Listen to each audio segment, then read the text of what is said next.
በስመ አብ ወወልድ ወመንፈስ ቅዱስ አሐዱ አምላክ አሜን። ሰላም ውድና የተከበራችሁ ቤተሰቦቼ እንዴት ናችሁ? ደህና ናችሁ ወይ? ከኛ ጋር ሁሉ ሰላም እግዚአብሔር ይመስገን። የከበረ የተመሰገነ ከፍ ከፍ ያለ ይሁን አሜን። በዕለቱ ታስበው ለሚውሉ ዓመታዊና ወርሃዊ ክብረ በዓላት እንኳን አደረሳችሁ አደረሰን እያልን መተናል ማለት ነው። ሁላችሁም ላይክ ኤንድ ሰብስክራይብ ሼር እያደረጋችሁ አበረታቱኝ። ለምታበረታቱኝ ወገኖቼ በጣም አመሰግናለሁ። እግዚአብሔር ያክብርልኝ፣ እግዚአብሔር ይስጥልኝ፣ እግዚአብሔር ያክብርልኝ።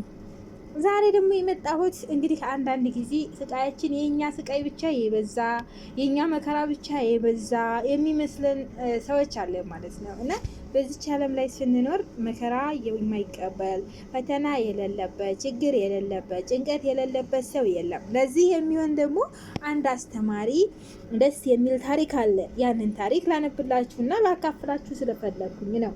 ታሪኩ እንዲህ ይላል። አንድ በስቃይ የተሞላ ሕይወት የሚመራ ሰው ነበረ። ሰውየው ወደ አምላኩ በሚጸልይበት ወቅትም ሁሉንም ሰው ደስተኛ ሆኖ ለምን እኔ ብቻ እሰቃያለሁ? ለምን እኔ ብቻ ይል ነበረ። አንድ ቀን ጥልቅ በሆነ የተስፋ መቁረጥ ስሜት ውስጥ ሆኖ ለአምላኩ ጸለየ። አምላኬ፣ ለማንኛውም ሰው ስቃይ ብትሰጥም ልቀበል ዝግጁ ነኝ። እባክህ ጌታዬ የእኔን ግን ውሰድልኝ፣ ከዚህ በላይ ልሸከመው አልችልም ሲል ጸለየ።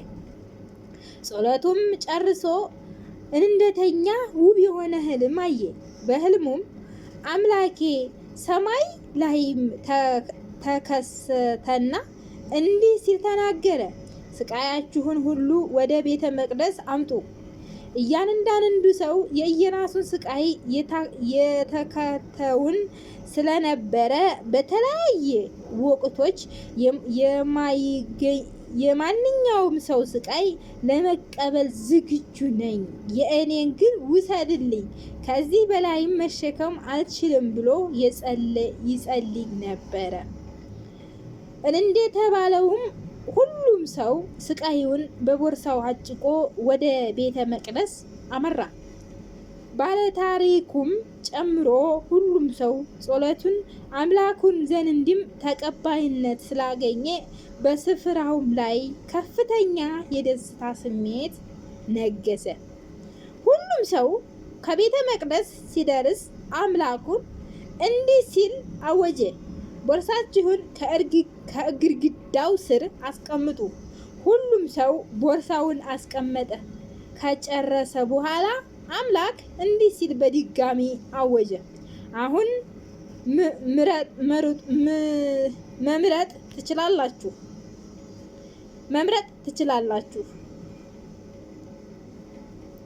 ማንም ሰው የፈለገውን ቦርሳ መውሰድ ይችላል ብሎ አወጀ። በጣም አስገራሚ ነገር!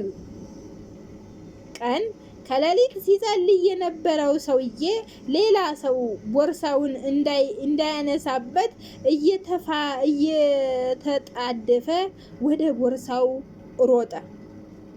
ሁሉም ሰው እንደ አንድ ሰውዬ የራሱ ስቃይ ያጨቀበትን ቦርሳ ፈለገ፣ ተረውጠ። እያንዳንዱ ሰው የየራሱን ስቃይ ለመሸከም ዝግጁ ነበረ። ምን እንዲህ ነበረ የተከሰተው?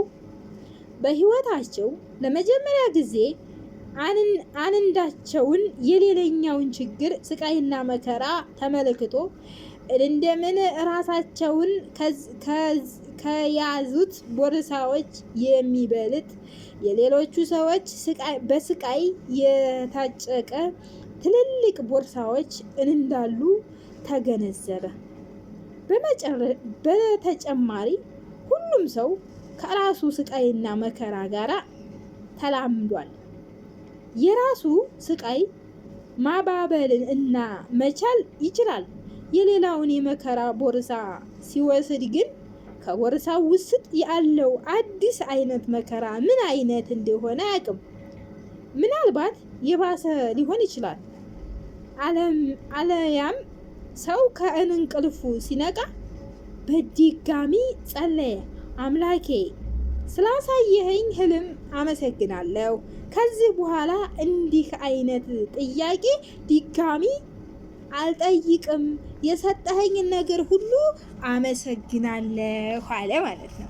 አሁን ከዚህ የምንማረው ነገር አንዳንድ ጊዜ የሌሎቹ ስቃይ ቀላል የሚመስለን፣ ሌሎቹ ተመቻችቶላቸው የሚኖሩ የሚመስለን፣ የእኛ ግን ስቃያችን የበረታ ከሁሉም የሚበልጥ የሚመስለን ብዙዎቻችን አለን፣ ከራሴ ጀምሮ ማለት ነው።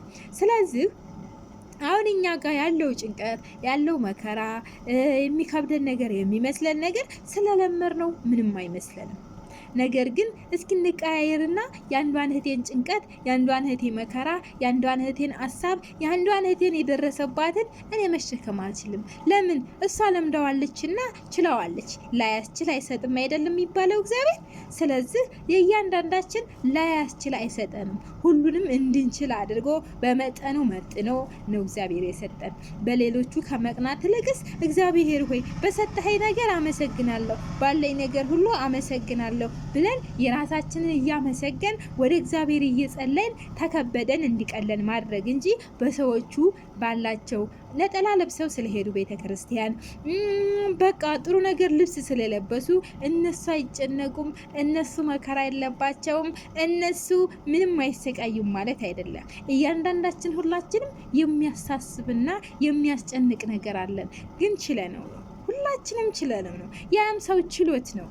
ዝም ብለን ስላየነው ብቻ ምቹ ኑሮ የኖረ ሊመስለን አይገባም ማለት ነው። ስለዚህ የያዝነው የተሰጠንን ነገር እግዚአብሔር ይመስገን፣ እግዚአብሔር ወይ ተመስገንልን ብለን ልናመሰግነው ይገባል።